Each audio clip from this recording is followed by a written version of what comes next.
Saúde mental.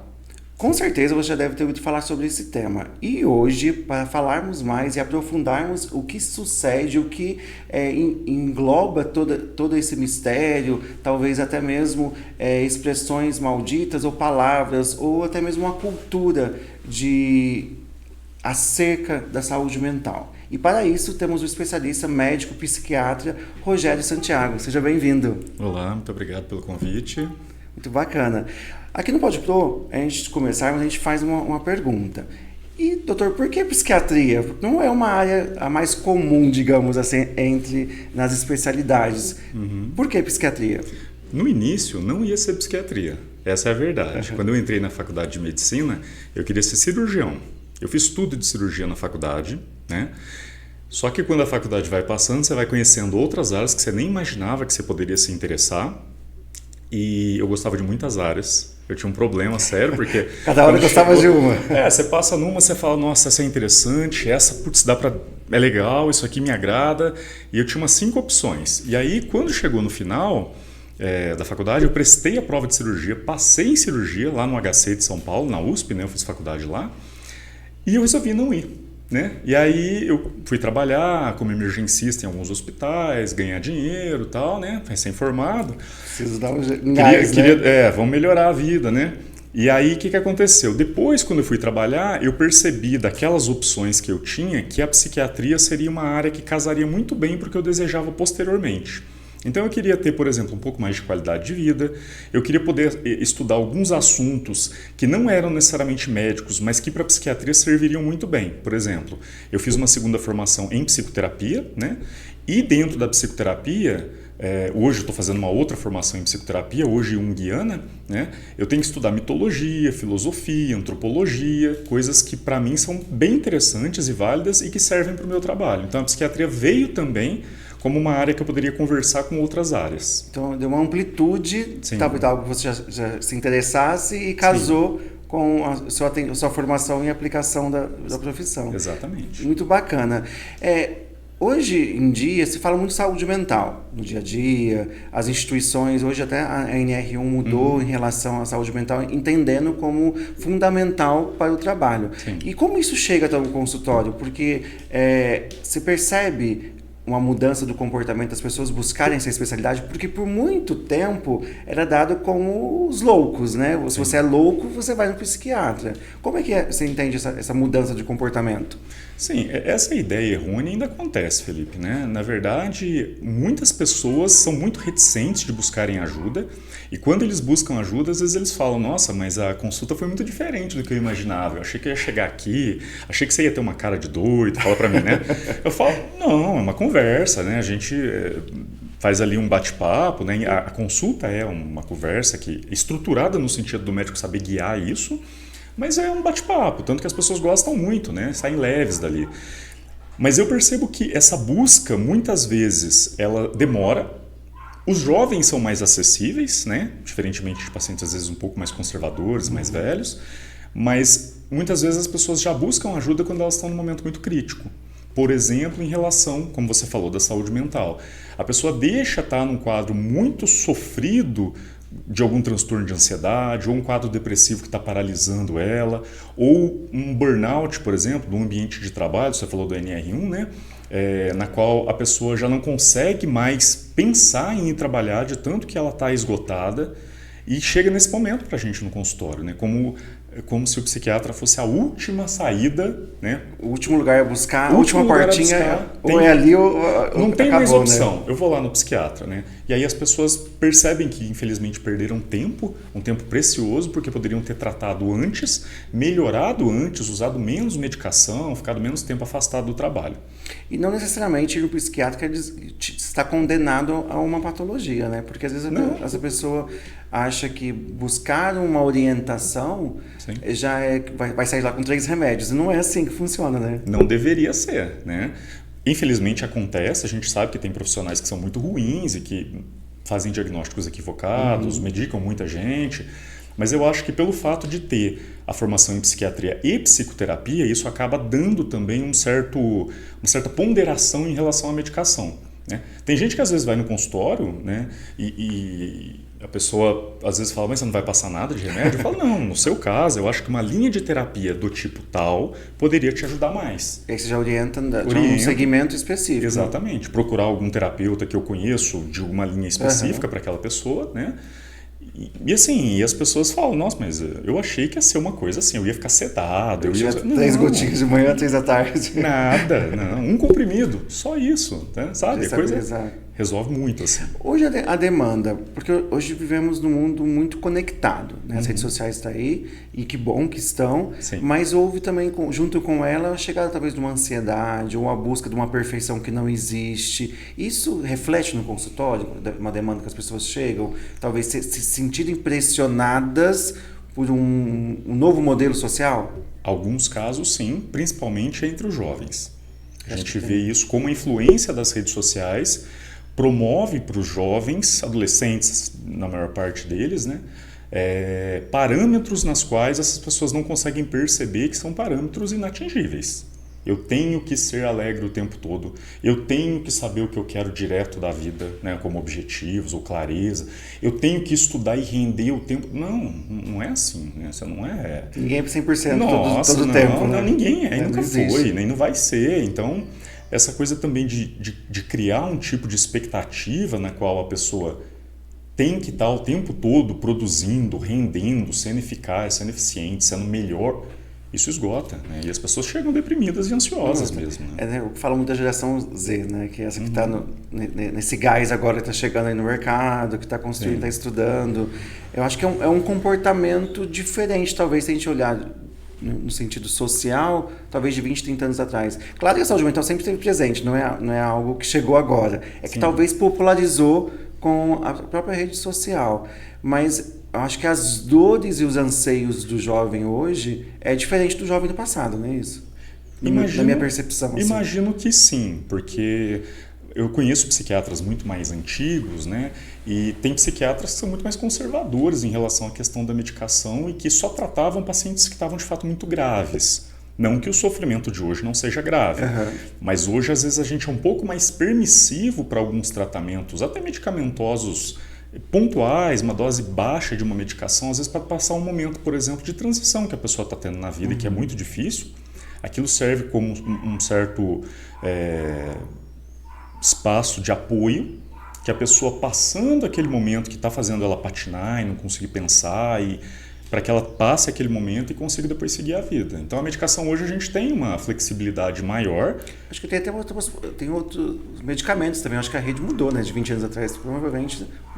Temos opções, né? Mas assim, eu tive uma professora quando eu fazia faculdade em Campinas, lá residência em Campinas, que ela acompanhava ela no pronto-socorro de psiquiatria lá da Unicamp, né? A doutora Elisa Tamashiro, e ela falava assim, Rogério, se você souber manejar 10 remédios bem, você resolve tudo. E a gente tem livros hoje de psicofarmacologia que você tem mais de 150 opções. Né? Mas você fazer um bom diagnóstico, fazer um bom vínculo, usar a medicação adequada, na dose certa, pelo tempo necessário, nas combinações que você tem, é quase uma alquimia. Né? Você usa... pouquinho em pouquinho, peguei uma poção ali nessa Todo mundo melhora, dá certo. Tá? Então, por mais que a gente tem remédios muito tradicionais que são usados desde a década de 70 e tal, e que hoje ainda a gente usa muito. Né? Isso, e funciona super bem. A questão é a forma de aplicar, a dosagem, e entender o quadro do paciente. Essa segunda formação sua, até mesmo para o olhar enquanto médico, eu acredito que humanizou mais, né? Sim. A forma que você enxerga o quadro como um todo, né? Sim. Eu acho que isso te agrega no consultório? Muito. Nossa, quando eu dou supervisão para os residentes de psiquiatria do Einstein, né, toda semana, nas quintas-feiras, e eu falo para eles, se vocês puderem fazer uma formação em psicoterapia num segundo momento, depois da residência de psiquiatria, façam. Muda completamente sua visão. Porque você percebe certas instâncias, certos vieses ali que, como um psiquiatra que está atrás de uma certa combinação de sintomas, você não consegue perceber se você não for um terapeuta. O que acaba sendo, muitas vezes, queixas até dos próprios terapeutas, vamos pensar nos psicólogos que são terapeutas, de às vezes não conseguir ter um diálogo com certos psiquiatras. Porque o psiquiatra às vezes não entende aquela vivência, Não cede, né? que não consegue captar uma certa coisa que o terapeuta consegue, porque o terapeuta depende dessa ressonância entre ele e o paciente para poder chegar num certo diagnóstico. Então, poder estar nas duas áreas e transicionar entre uma e outra ajuda muito. Nossa, facilita demais o atendimento. Até muda o olhar e talvez faz uma coisa mais adequada e talvez mais assertiva, né, com o paciente, de colocar. E aí você comentou sobre a questão do público jovem. Você tem desenvolvido um trabalho voltado mais para esse público, não é isso? Sim. Eu percebi, devido à demanda muito alta no consultório, né, de pacientes que são estudantes, ou estudantes que estão no ensino médio indo para a faculdade, ou pacientes que são estudantes que são universitários já, o aumento na quantidade de uso de medicação psicotrópica devido a excesso de ansiedade, quadros depressivos, burnout não tanto, mas trabalhadores, mas eu percebo que essa busca está sendo muito grande, né? E eu tenho colegas que trabalham em universidades que falam de como eles conseguem perceber quão grande é o número de alunos que estão usando medicamentos por causa de transtornos relacionados ao sofrimento psíquico. Porque você acredita que não sabe da forma, talvez, lidar com a situação, com a pressão, porque tem vários cursos, né, que a pessoa pode escolher, mas a vida universitária é uma vida árdua, né, é uma cobrança, e hoje, para você ser um bom profissional, o seu histórico fala por você, então você quer estar sempre à frente ou tentar ser o melhor. Essa autocobrança e também dos pares, isso influencia. Ao despertar talvez de uma ansiedade ou um desconforto, ou não sei, até talvez algo em relação ao pânico. Como que você entende essa cobrança deles? A cobrança, quando ela existe, ela vai aumentar essa pressão em relação à ansiedade, porque ter um pouco de ansiedade é normal para todo mundo, tem que ter, senão a vida não anda. Faz parte. Faz parte. Mas uma ansiedade que te paralisa, e aí faz com que você, por meio desse sofrimento psicológico que você está tendo, comece a ter crises de pânico, como você citou, está muito difícil. Tem algo ali que precisa ser trabalhado. É algo que já saiu da... Já saiu do que seria manejável. Né? Então, o ambiente, né, profissional, até pelas demandas, pelo excesso de competitividade, as múltiplas possibilidades que a pessoa tem na formação causam angústia também. Porque você pensa... tem alguns livros famosos, né, de marketing que vão falar sobre isso em relação ao problema da multiplicidade de opções. Porque quando você tinha ali meia dúzia de opções, você tá fácil, escolhe essa, aquela, tal, tá bom. A pessoa vai ter falar, mas não tem mais opção. Não, Agora, quando você tem um infinito de possibilidades que a pessoa fica absolutamente perdida, gera uma angústia. Para onde eu vou? Quem vai me orientar nesse sentido? Eu vi uma entrevista de um profissional do marketing falando sobre esses catálogos da Netflix e outros canais aí. A pessoa perde mais tempo na escolha do que eventualmente consumindo o conteúdo. Você perdeu lá muito tempo vendo do que curtindo aquele momento, né? 1 hora escolhendo, lembra? Pra ficar um episódio. Um episódio de alguma coisa, sim.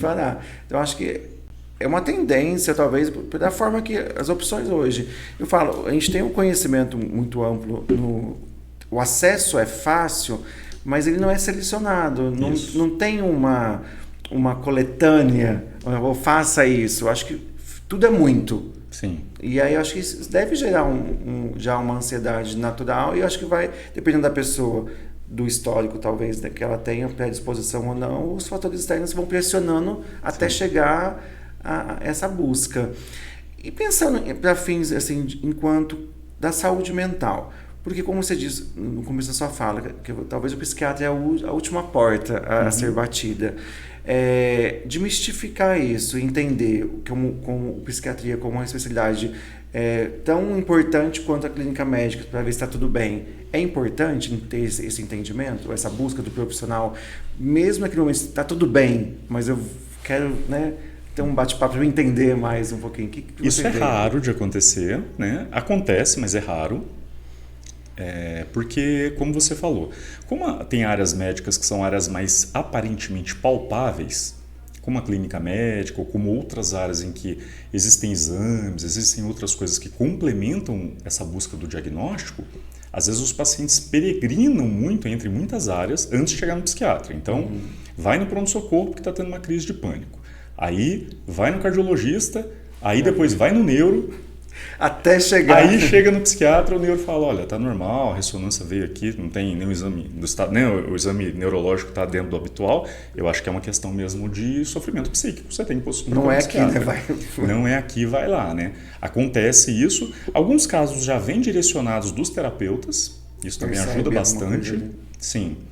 Geralmente, quando a pessoa está em algum tipo de sofrimento, também é comum ela procurar, às vezes, um terapeuta antes, um psicólogo e tal. Talvez o acesso mais fácil, ou tá mais próximo, né? Que hoje, é de certa maneira, em relação a 20, 30 anos atrás, a terapia está muito mais próximo da gente do que antigamente. Até a oferta de profissionais, né, mudou. Sim. Será que tem profissionais e profissionais, né?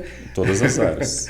Mas mudou essa concepção. Aí talvez num bate-papo, ou ali no seu dia a dia com o seu terapeuta, percebe-se alguma coisa que precisa buscar algo mais. Sim. E hoje, em cuidados, não sei se é essa palavra preventivos, existe você poderia nos auxiliar em relação o que seria confortável ter atenção no dia a dia para melhorar a saúde mental das pessoas? O que você entende quanto a isso? Olha, vamos sair do pressuposto de que os problemas relacionados à saúde mental eles estão em três esferas. A esfera biológica, a esfera da personalidade e a esfera do ambiente que você convive. A esfera biológica a gente não tem muito o que fazer, porque você herdou genes dos seus pais e eles podem ou não, por influência do ambiente, da maneira como a sua personalidade vai lidar com aquelas questões ambientais, desenvolver ou não um transtorno psiquiátrico. Então, a parte genética a gente não consegue mexer. É algo que está ali. Inerente. Isso, mas ela não é a que conta mais. Tá? Porque tem estudos, por exemplo, que são feitos entre... Vou dar um exemplo bem assim extremo. Você pega pacientes esquizofrênicos, irmãos idênticos, em que um desenvolve esquizofrenia, o outro não. Então, tem estudos que vão mostrar que 50% no caso da esquizofrenia, que é uma doença grave, 50% está relacionado ao ambiente. Porque se os dois irmãos têm a mesma genética, a mesma criação, por que um teve e o outro não teve? O que mudou foi o ambiente. A forma que cada um conduziu. Ou né? o tipo de estresse e situações que a pessoa passou, né, para poder desenvolver aquele quadro. Agora, nas outras esferas, por exemplo, na questão da personalidade que todos temos, um bom trabalho de psicoterapia pode ajudar a você melhorar a relação que você tem interpessoal. E questão ambiental, aí você tem um monte de coisas que você pode fazer. Né? Então, por exemplo, um exemplo que eu sempre falo para todo mundo lá no consultório, os alunos, a primeira coisa que eu acho que você tem que pensar assim, que é excepcional, é regular e priorizar seu sono. Você tem que dormir bem. Ah, mas eu não como tão bem, mas eu não faço exercício. Ok, mas o sono você tem que priorizar. Porque o sono, o momento do sono, é o momento na qual você consegue realizar uma certa limpeza ali cerebral para reduzir radicais livres que vão aumentar o risco, por exemplo, de ansiedade. Então o sono é o primeiro passo de É inegociável. Você tem que ter uma rotina de sono, um horário para acordar, um horário para dormir, tem que ser um sono reparador, você tem que acordar ali, né, descansado, um sono que você durma ali a noite inteira, ou se acorda, volta a dormir rápido. Não tem problemas de... Isso, né? Não vai ficar em tela, vou deitar na cama e mexer no celular. Não, tem que ter um preparativo para dormir, né? Porque biologicamente a gente é igual era há centenas de milhares de anos atrás. O celular surgiu, mas a biologia é a mesma. Não mudou, né? Não mudou. Então, você ter uma vida equilibrada, por exemplo, às vezes isso não é tão fácil, né? Mas ter um trabalho, por exemplo, que faça você sentir que faz sentido aquilo que você faz. Porque você gasta muito tempo no trabalho. É um investimento de tempo e de energia. De vida, né? O que você tem mais importante na sua vida é seu tempo. Se você vai gastar uma parte do seu tempo fazendo uma coisa que você odeia, como é que isso vai te fazer bem? Não tem como. Então, às vezes é escolher um trabalho que te traga uma satisfação. Ah, não é o melhor dos mundos. Tudo bem, mas que faça sentido. Que você fala, tem um porquê eu fazer isso aqui, né? Ter uma rotina ali na qual você possa ter espaço para hobbies, você tem que encontrar pessoas que você gosta, ter relacionamentos sociais. O ser humano é um ser que precisa do social. Não dá para você ser simplesmente isolado lá na rede social, né, na sua vida, 1000 amigos na rede social e nenhum na vida real. Você não faz bem. Não convive com ninguém, não tem ninguém para... Se precisar vamos tomar um lanche, não tem ninguém para ligar. Não tem, exato. Então, eu acho que a palavra equilíbrio é uma palavra que é adequada. E aí, nesse sentido, inclusive, entra que você citou antes as mudanças que estão sendo propostas aí na NR1, né, do trabalho, porque a gente também via isso. Ambientes nas quais a pessoa entra para trabalhar, exige uma demanda dela que chega num ponto que esgota essa pessoa adoece, ela fica afastada, a empresa perde no sentido do produto, né, da que vai ter que produção. repor de alguma forma, enfim. Isso. Temporário ou não. E quando a pessoa volta, muitas vezes o que o chefe faz? Desligado. Ou desliga ou a pessoa é punida. Então, você estava com uma equipe, agora eu vou te colocar 2. Você vai ter que aprender. Né? E aí a pessoa sai, em 2 semanas está doente de novo. Então, é um movimento retrógrado. Então, você tem que ter uma certa política de equilíbrio. Empresas que funcionam muito bem deixam claro isso. Né? Você pega empresas americanas relacionadas, por exemplo, à tecnologia, o cara tem uma rotina ali mais flexível de trabalho. Né? Até de horário. De horário. Então, permite que ele trabalhe melhor, produza mais e não fique doente. Eu já trabalhei um tempo nessa seguradora, não vou fazer um merchan aqui, mas lá tem uma flexibilidade de tal horário a tal horário. Você pode chegar e você cumpre sua carga horária, não precisa chegar às 7 da manhã. E aí entende-se que é tão produtivo quanto. Sim. Dentro dessa questão. Até porque eu acredito que esse modelo impresso de isso é certo, isso é errado, eu acho que é muito cultural também dentro da formação. Tem coisas que surgem de uma forma diferente. Você pega a geração Z, por exemplo, a forma que eles olham o cotidiano e a importância que dão nas coisas é diferente de uma outra geração. Acho que a qualidade de vida é discutida mais porque a minha vida é só o trabalho. Né? Eu vou me desgastar toda a minha energia nesse lugar, né, onde me suga, entender. Muita gente fala mal em relação, né? Você vê nas redes sociais copiando alguns empresários falando, não contrata ninguém da geração Z, tem um olhar, mas eu acho que eles fizeram um movimento diferente para esse olhar, né? Na qualidade de vida, de ter as prioridades. Sabe, você falou uma palavra, equilíbrio. É conseguir manter os pratinhos, né, girando, não só do trabalho, só dessa direção. Da vida. Né? Para conseguir chegar feliz em casa. Eu acho que você comentou uma coisa que me chamou a atenção, trabalhar com o que você gosta ou o que você sente bem. Eu uso em sala de aula, falo que eu sou muito feliz na função que eu exerço enquanto professor, porque eu consigo ganhar meu dinheiro, é uma coisa que eu gosto de fazer. Sim. Então, acho que quando você chega e se encontra profissionalmente, é muito, muito bacana, né? Eu falo que eu sou agraciado, né? Nesse quesito eu não sofro.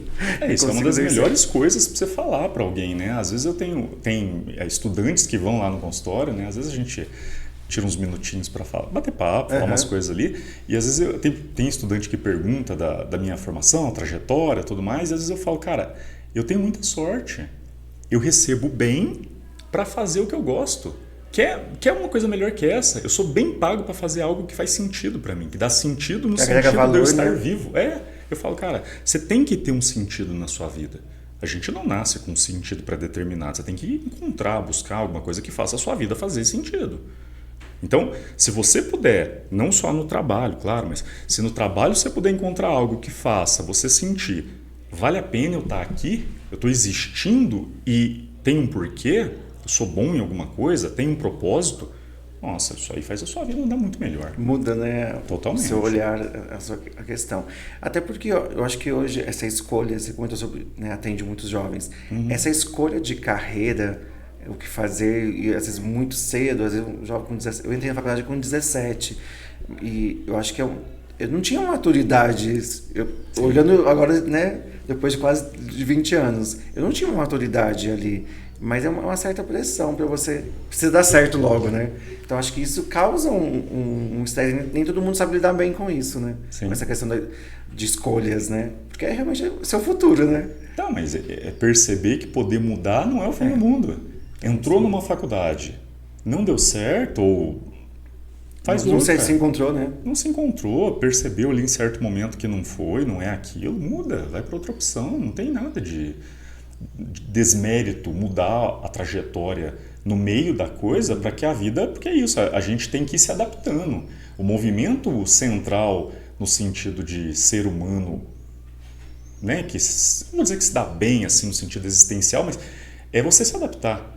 Então, se eu percebo que a minha vida está indo para aquele momento, para naquela direção, e depois de uns 2, 3 anos eu percebo que não é bem aquilo, muda, vai para outro lado, não tem problema isso.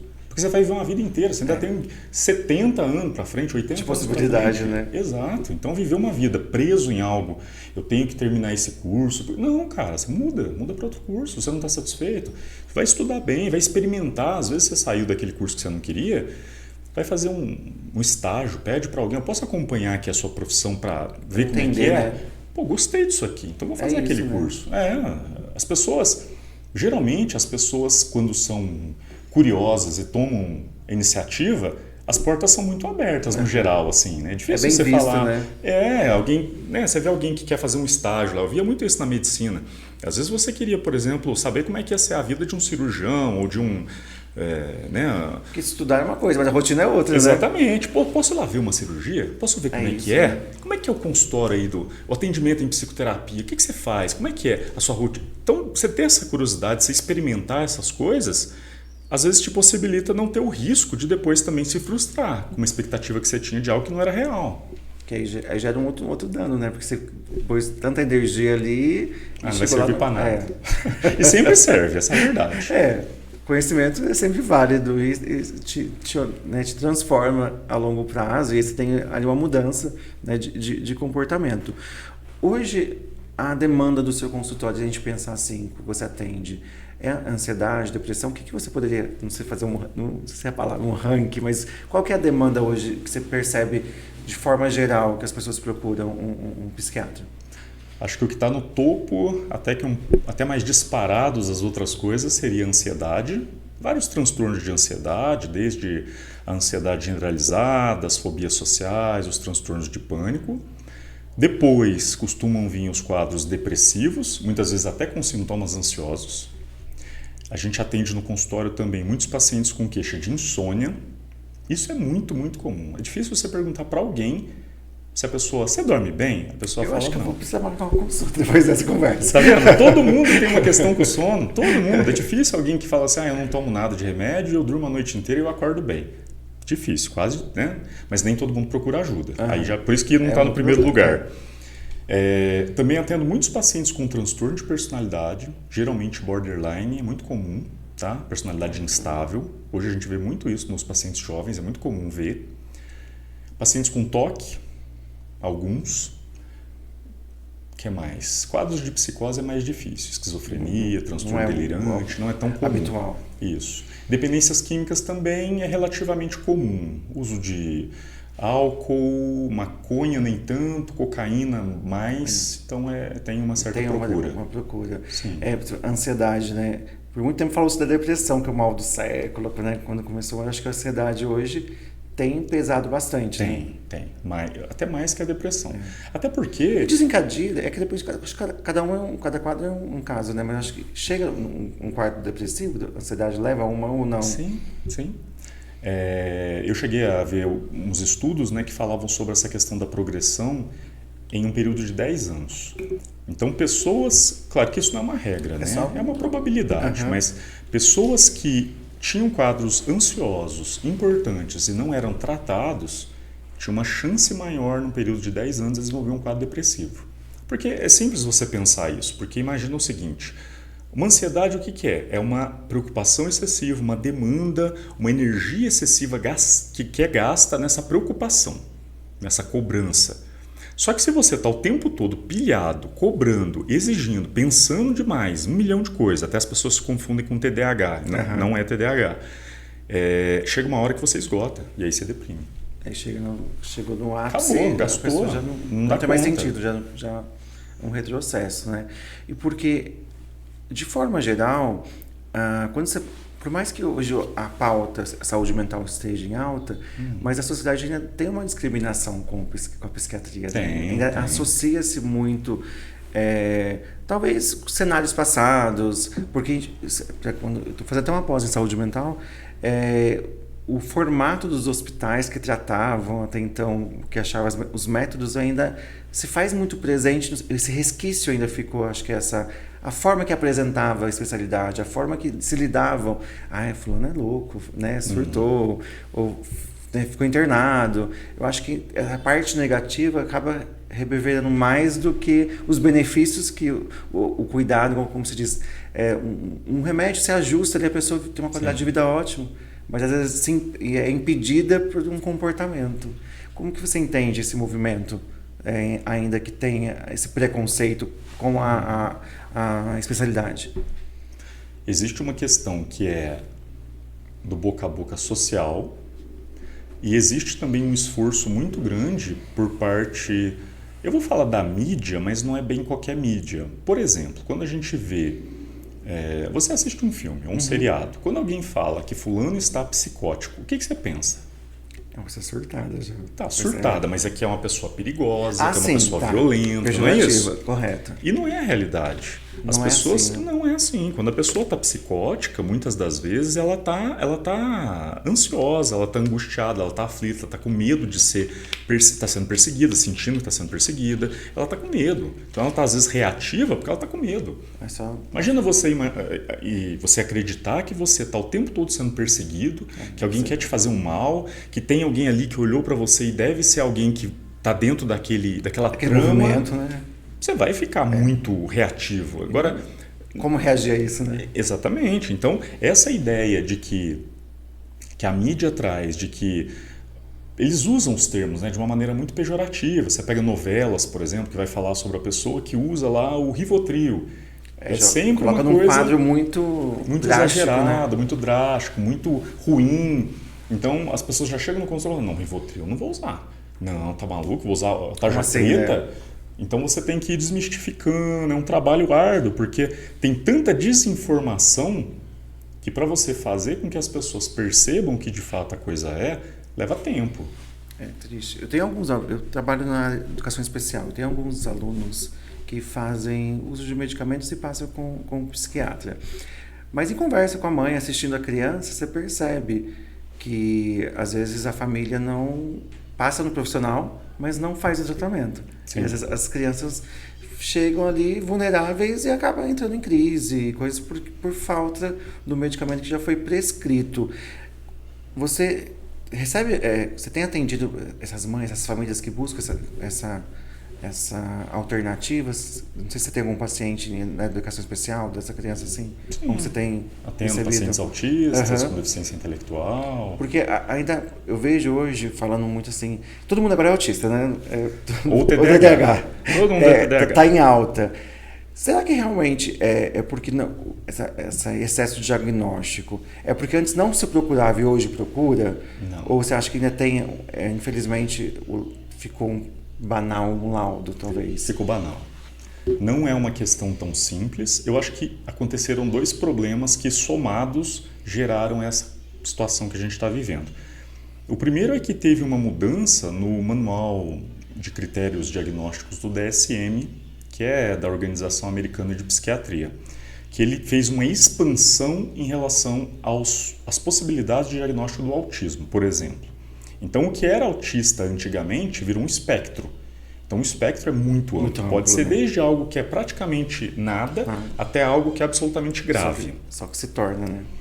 Virou uma coisa gigantesca.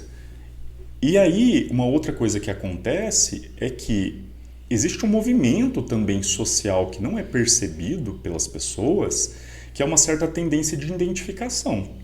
Então, às vezes, você tem lá uma pessoa, por exemplo, que a pessoa é introspectiva, tímido. Eu sou autista. Eu não gosto de olhar no olho. Ou, por exemplo, uma fobia social. Tem pacientes que são muito tímidos e muito retraídos, que têm medo de estar em ambientes, às vezes, com outras pessoas pelo julgamento do outro. Entendi. E aí a pessoa não mantém contato visual, a pessoa prefere ficar isolada. Então é autista. Por quê? Porque não gosta de contato, porque não gosta de... Não é isso. A pessoa gostaria. O autista não tem essa coisa de eu gostaria. É a vida, é o jeito de ser. Né? Então, quando você vai juntando, inclusive o TDAH, né? Você imagina, o TDAH eu acho que é até mais grave hoje no sentido da banalização. Porque se a pessoa não está ali com um desempenho espetacular, ele acha que tem TDAH, exato. Não, mas você entra numa sala de sexto ano, você fica surtado. Os pais acho que nem dimensionam. Entra numa sala com 35 adolescentes, a última coisa que vai ser é calma. Exatamente. Não vai ser. Exatamente. Chega todo mundo acelerado. Por que é acelerado?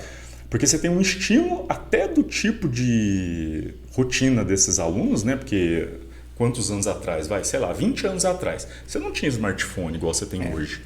Você ficava ali em rede Assistia. social só rolando e treinando o seu cérebro para não manter a atenção.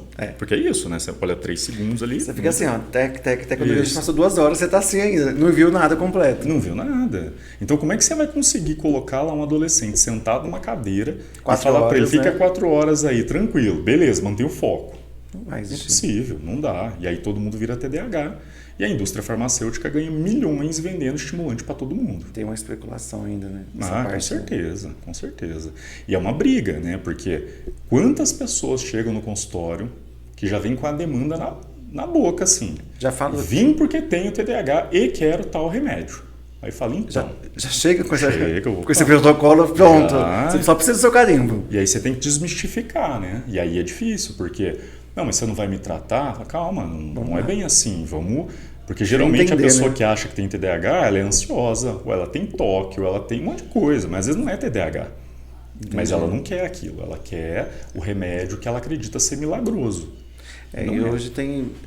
Já vi nas redes sociais, eu sigo algumas pessoas que tem alguns remédios da moda, né? Que acabam utilizando. E eu fico pensando, gente, como é que essas pessoas conseguem acesso à medicação tão fácil, né? Uma coisa que era para ser tão restringida como... Alguém prescreveu ou alguém está vendendo sem essa questão, As né? duas coisas. Às vezes acha, né? Olha, vai ter médico que vai prescrever para que o paciente não fique incomodando, pedindo, né? Vai ter médico que vai prescrever porque quer ganhar ali o agrado do paciente, né? Então quer que ele volte, aí fica agradando, em vez de fazer a medicina correta. Aqui em Minas, particularmente, porque eu voltei para cá faz uns 2 anos. Você é daqui? Eu sou daqui. Isso, tá. Eu sou daqui, mas eu fui para lá estudar. Lá em São Paulo, eu fiquei lá muitos anos. Era mais difícil de ver isso. Aqui, eu fico assim assustado com a banalização de como as farmácias conseguem vender remédio sem receita. Nas cidades pequenas, inclusive. Mas, dona Maria, por que a senhora não voltou na consulta? A senhora tinha que ter voltado. Não, mas eu tenho um conhecido aqui na farmácia que vende. E ele faz ali a receita para mim, ele vende o remédio que você está passando, certo. eu volto quando der. Eu falo, tá bom. Então, assim, tem uma banalização. E aí você vê que, seja remédios de controle especial, tarja preta, né, receituário amarelo, azul, as pessoas conseguem. Tem um mercado paralelo que vende tudo isso, né? Mas isso, infelizmente... Né? E não tem como você controlar isso, né? É complicado, né? A gente vai até onde a gente pode, né? A gente consegue, a gente explica, a gente fala, olha, veja bem, não é o momento de usar esse, vamos primeiro tratar a ansiedade. Se sobrar alguma coisa, a gente trata o TDAH, se tiver TDAH. Se for o caso, né? Exato, mas as pessoas não querem isso, né? Já quer chegar com o diagnóstico, já compra, tudo. né? O chat GPT hoje... Já tá esse seu concorrente, né? É, meu concorrente. Não, mas o chat falou que eu devo estar com um tumor cerebral por causa dessa dor de cabeça. Não, então vamos lá, né? Vai colocar. Doutor, a gente vai caminhar para o final do nosso programa, mas antes eu queria que você deixasse uma mensagem para aquele jovem, aquele espectador, estudante, aquela dona de casa que está nos ouvindo, sobre a importância da saúde mental. O que você falaria para essa pessoa hoje? Eu falaria o seguinte, às vezes eu trago umas coisas meio filosóficas, tá? Eu não sei se isso é chato, mas... Porque é o seguinte, as pessoas às vezes não refletem sobre isso. A vida psíquica, ela é a própria existência. Não existe existência sem a vida psíquica. Porque você está aqui ouvindo, vendo, sentindo. Isso tudo é processado, passa ali pelo seu sistema límbico, onde estão suas emoções, as lembranças, e isso vai para a sua consciência e torna realidade, vira realidade. Então, se o seu modo de captação dessa realidade externa não está bom, se o seu sofrimento interno está acontecendo, você vai receber todas essas informações por meio de uma lente acinzentada. O seu mundo vai estar ruim. Então, se o seu mundo psíquico estiver ruim, tudo está ruim. Não vai ter nada que... Não tem nada que vale a pena. Então, não sofra demais. Porque às vezes as pessoas perguntam, mas quando eu vou procurar? Se você acha que a sua vida está emperrada, paralisada, você está tendo um sofrimento muito grande pelas suas preocupações, pelo desânimo, a tristeza, você tem que procurar ajuda. Não tem por que viver desse jeito. Você não precisa viver desse jeito. Claro que eu não estou falando de viver só na alegria. Não é isso. A gente tem momentos de tristeza, de mal-estar existencial. Isso faz parte da vida. Agora, o que eu estou falando é, você não precisa persistir em um sofrimento que às vezes é desproporcional ao que você está vivendo. Né? Tomou um pé na bunda. Estou triste, estou chateado. Vou tomar remédio? Óbvio que não.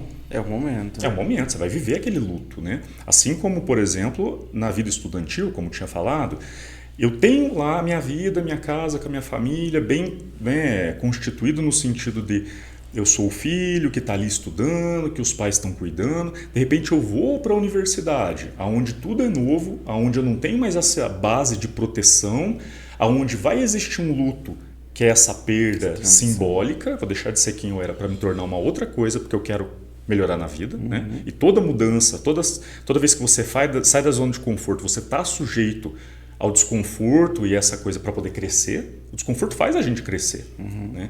Então, assim, você não precisa estar sozinho nessa. Tem as possibilidades. Tem as possibilidades, né? O auxílio, uma boa terapia, em alguns casos uma medicação que ajude. Tem pacientes, às vezes, que é incrível, tem pacientes, às vezes, que depois que procuram o segmento psiquiátrico, eles falam assim, eu não imaginei que daria para viver uma vida diferente da que eu vivia. Ou seja, a pessoa era ansiosa desde sempre.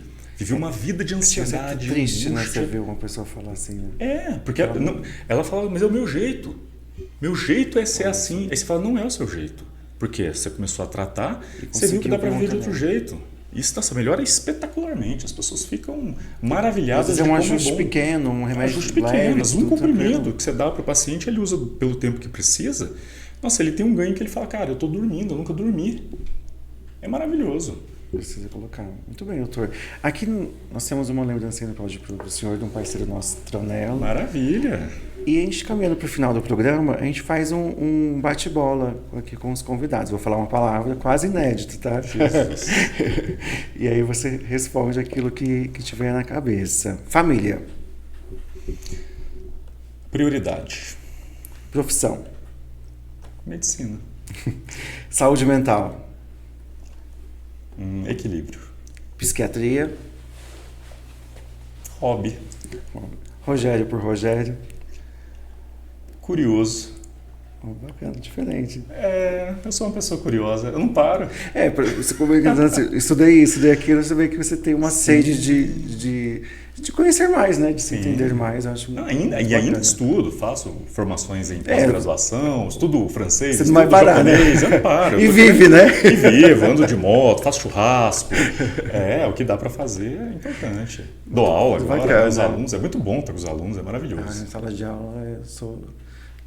suspeito em dizer, mas eu me realizo ali nesse cenário. Isso é muito bom. Doutor, mais uma vez, obrigado pela sua participação e por sua disponibilidade e compartilhar com a gente um pouco da sua sabedoria. Obrigado pelo convite, espero ter ajudado. Com certeza. Até o próximo encontro.